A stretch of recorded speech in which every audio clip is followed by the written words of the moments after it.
So it turns out that the problem in relation to this wheel is the mechanism that holds the wheel in place, which is just a bad construction.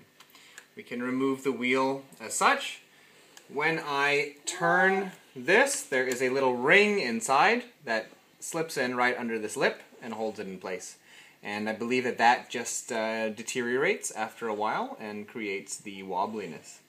This is under this ball bearing. Now, the problem with this is that it is definitely not intended to be switched out.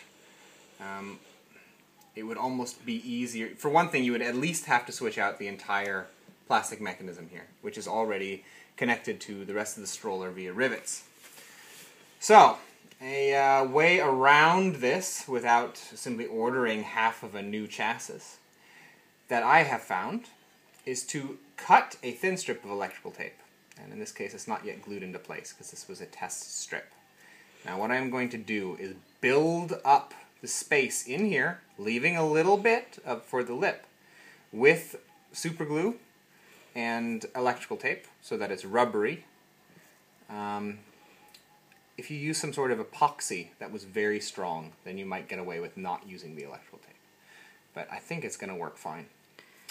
And we're going to build this up so that we can fill in the space between the bar in the center and the ring, which has deteriorated a bit. Now, this stroller is not meant for jogging with. It's not meant for going over tremendously rocky roads. And if you start jogging with it, it will again develop wobbly wheels. So if you want to jog with the stroller, lock the wheels in place. However, after several tests now, after building out this, we are able to wheel the stroller at a normal pace without any sort of wobbliness over various types of terrain. Thank you. So, I've taken this stroller outside. I even managed to run a little bit with it without it getting wobbly again. Using the consecutive layers of tightly wound electrical tape with a very strong superglue epoxy in between each layer, created a hard plastic-like coating on the inside of that little groove, and really seemed to fix the problem after it had dried and hardened. I've tried it out now.